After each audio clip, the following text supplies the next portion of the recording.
ಇವತ್ತಿನ ಬಜೆಟ್ ಬಗ್ಗೆ ಬಹಳ ನಿರೀಕ್ಷೆಯನ್ನ ಇಟ್ಕೊಂಡಿದ್ರು. ನಿರೀಕ್ಷೆ ಇಟ್ಕೊಳ್ಬಾರ್ದು ಅಂತ ಏನಿಲ್ಲ. ನಿರೀಕ್ಷೆಗಳನ್ನ ಸಾಕಷ್ಟು ಇಟ್ಕೊಳ್ಬಹುದು, ಕನಸುಗಳನ್ನ ಸಾಕಷ್ಟು ಕಾಣಬಹುದು. ಆದರೆ ಅದಕ್ಕೆ ತಕ್ಕಂತೆ ಈಗ ದೇಶ ಹೇಗೆ ನಡೀತಾ ಇದೆ, ಯಾವ ರೀತಿಯಾಗಿ ನಡೀತಾ ಇದೆ, ಪ್ರಪಂಚ ಹೇಗೆ ನಡೀತಾ ಇದೆ, ಇದೆಲ್ಲವನ್ನು ಕೂಡ ತಲೆಯಲ್ಲೂ ಕೂಡ ನಾವು ಇಟ್ಕೊಳ್ಬೇಕಾಗತ್ತೆ. ಅವ್ರ ಕೆಲಸ ಬಿಡಿ, ಅವ್ರು ಮಾಡ್ಕೊಂಡು ಹೋಗ್ತಾರೆ ಅನ್ನೋದಲ್ಲ, ನಾವು ಕೂಡ ತಿಳ್ಕೊಳ್ಬೇಕಾಗತ್ತೆ ಏನಾಗ್ತಾ ಇದೆ ಪ್ರಪಂಚದಲ್ಲಿ, ಬೇರೆ ದೇಶಗಳ ಪರಿಸ್ಥಿತಿಗಳೇನಾಗಿದೆ, ಅಲ್ಲಿರುವಂಥ ಆರ್ಥಿಕ ಪರಿಸ್ಥಿತಿಗಳೇನು, ನಮ್ಮ ದೇಶದ ಆರ್ಥಿಕ ಪರಿಸ್ಥಿತಿಗಳೇನು, ಯಾಕೆ ಈ ಬಾರಿ ನಮ್ಮ ಸರ್ಕಾರ ಈ ಬಜೆಟ್ ಅನ್ನ ಈ ರೀತಿಯಾಗಿ ಮಂಡಿಸಿದ್ದಾರೆ, ಈ ಬಜೆಟ್ ಅಲ್ಲಿರುವಂಥ ಅಂಶಗಳು, ನೀವೆಲ್ಲವನ್ನು ಕೂಡ ಒಂದೊಂದಾಗಿ ಎಳೆ ಎಳೆಯಾಗಿ ನಿಮಗೆ ಮಾಹಿತಿಯನ್ನ ನಾವು ಕೂಡ ಕೊಡ್ತೀವಿ. ನೀವು ಕೂಡ ತಿಳ್ಕೊಳ್ಬೇಕಾಗತ್ತೆ.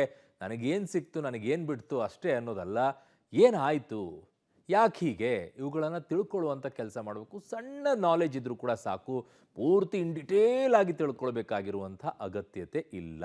ನಿಮ್ಮ ಮನೆಯಲ್ಲಿ ಬರುವಂಥ ರೀತಿಯಲ್ಲಿ ಅಷ್ಟೇ. ಕೇಂದ್ರ ಬಜೆಟ್ನಲ್ಲಿ IT ಸ್ಲ್ಯಾಬ್ ಯಾವುದೇ ರೀತಿಯಾಗಿ ಬದಲಾಗಿಲ್ಲ. ಕಳೆದ ವರ್ಷವೇ ಅದು ದೊಡ್ಡ ಮಟ್ಟದಲ್ಲಿ ಕೊಟ್ಬಿಟ್ಟಿದ್ರು. ಈ ಬಾರಿ ಅದಾಗುತ್ತೆ ಅನ್ನುವಂಥ ನಿರೀಕ್ಷೆ ಕೆಲವರು ಹುಟ್ಟಿಸಿದ್ರು, ಬಟ್ ಕೆಲವರಿಗೆ ಅದು ಗೊತ್ತಿತ್ತು ಆಗಲ್ಲ ಇದು ಅಂತ ಹೇಳಿ. ಕಳೆದ ಬಾರಿಯ ತೆರಿಗೆ ಪದ್ಧತಿಯೇ ಮುಂದುವರಿಸ್ತಾ ಇದ್ದಾರೆ.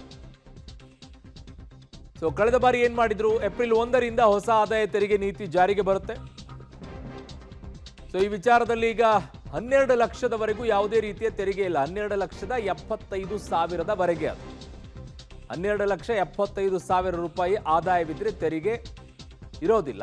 ಅದರ ಮೇಲ್ಗಡೆಗೆ ನಿಮಗೇನಾದರೂ ಆದರೆ ಅದು ಅನ್ವಯವಾಗುತ್ತೆ. 12,75,000ವರೆಗೆ ಯಾವುದೇ ರೀತಿಯಾದಂತಹ ತೆರಿಗೆ ಇರೋದಿಲ್ಲ. ಅದನ್ನ ಕ್ರಾಸ್ ಮಾಡಿದಾಗ ನಿಮ್ಮ ಸ್ಕ್ರೀನ್ ಮೇಲೆ ಏನು ಕಾಣಿಸ್ತಾ ಇದೆಯಲ್ಲ, 12,75,000 ದಾಟಿದ ನಂತರ ಈ ಸ್ಲ್ಯಾಬ್ ಅವಾಗ ಅನ್ವಯವಾಗುತ್ತೆ. ಆಗ ಏನಾಗುತ್ತೆ, 4 ಲಕ್ಷದವರೆಗೂ ಇರೋದಿಲ್ಲ ತೆರಿಗೆ. ಅದಾದ ನಂತರ ನಿಮ್ಮ 4 ಲಕ್ಷದಿಂದ 8 ಲಕ್ಷದವರೆಗೂ 5% ತೆರಿಗೆ ಬೀಳುತ್ತೆ. 8 ಲಕ್ಷದಿಂದ 12 ಲಕ್ಷದವರೆಗೂ 10% ತೆರಿಗೆ ಬೀಳುತ್ತೆ. 12 ಲಕ್ಷದಿಂದ 16 ಲಕ್ಷದವರೆಗೂ ಕೂಡ 15% ತೆರಿಗೆ ಬೀಳುತ್ತೆ.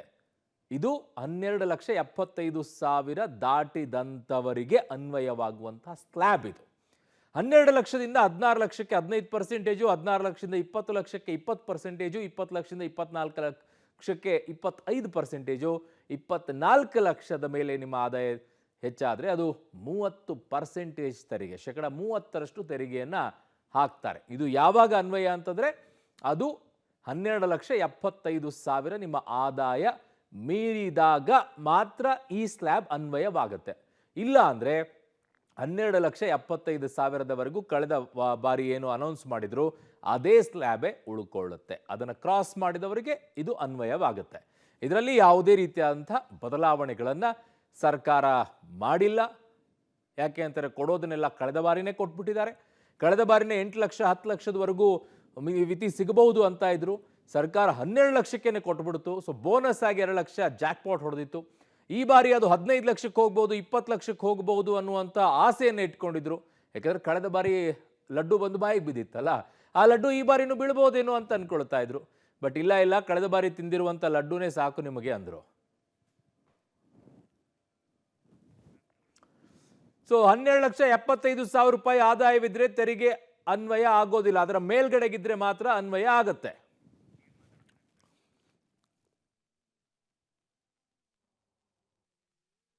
ಮಾತಾಡ್ತಾ ಇದ್ರೆ ನೋಡೋಣ.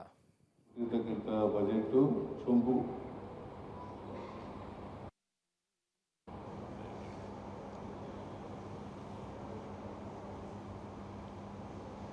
ಎರಡು ಬಹಳ ಪ್ರಮುಖವಾಗಿ ಹೇಳಿರ್ತಕ್ಕಂಥದ್ದು. ಒಂದು, ಬೆಂಗಳೂರು ಟು ಹೈದರಾಬಾದ್, ಬೆಂಗಳೂರು ಟು ಚೆನ್ನೈ, 5 ವರ್ಷದಲ್ಲಿ Bengaluru to Chennai, Bengaluru to Hyderabad, Bengaluru to Hyderabad, Bengaluru to Chennai. High speed rail ಹೇಳಿದ್ದಾರೆ. ಹೈ ಸ್ಪೀಡ್ ರೈಲ್ ಅದು 5 ವರ್ಷದಲ್ಲಿ ಮಾಡ್ತೀವಿ ಅಂತ ಹೇಳಿದ್ದಾರೆ. ಇದರಿಂದ ಕರ್ನಾಟಕಕ್ಕೆ ಏನು ಉಪಯೋಗ ಆಗಲ್ಲ. ಇಲ್ಲ ಹೈದರಾಬಾದ್ ಇದೆ. ಇದರಿಂದ ಏನಾಗುತ್ತಪ್ಪ ಅಂತಂದ್ರೆ, ನಮಗಿಂತ ಹೆಚ್ಚಾಗಿ ಅನುಕೂಲ ಆಗೋದು ಹೈದರಾಬಾದು, ಆಂಧ್ರ, ತಮಿಳುನಾಡಿನವ್ರಿಗೆ ಜಾಸ್ತಿ ಅನುಕೂಲ ಆಗುತ್ತೆ. ನಾವು ಏನು ಬಯಸಿತ್ತು ಅಂತಂದ್ರೆ, ನಮಗೆ ಬೇಕಾಗಿದ್ದು ಏನಪ್ಪ ಅಂತಂದ್ರೆ, Bengaluru to Mumbai, Bengaluru to Mangaluru, Bengaluru to Pune, ನಮಗೆ ಬೇಕಾಗಿದ್ದದ್ದು ಹೈ ಸ್ಪೀಡ್ ಟ್ರೈನ್ಗಳು ಬೇಕಾಗಿದ್ದದ್ದು ನಮಗೆ Bengaluru to Pune, Bengaluru to Maharashtra Mumbai,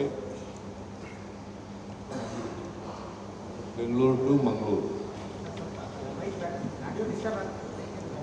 mic ಕೇಳಿಸತ್ತ ಹಂಗೆ ಎಲ್ರಿಗೂ ಕೇಳಿಸುತ್ತಾ? ಹಾಂ ಬೇಡ ಬಿಡಪ್ಪ.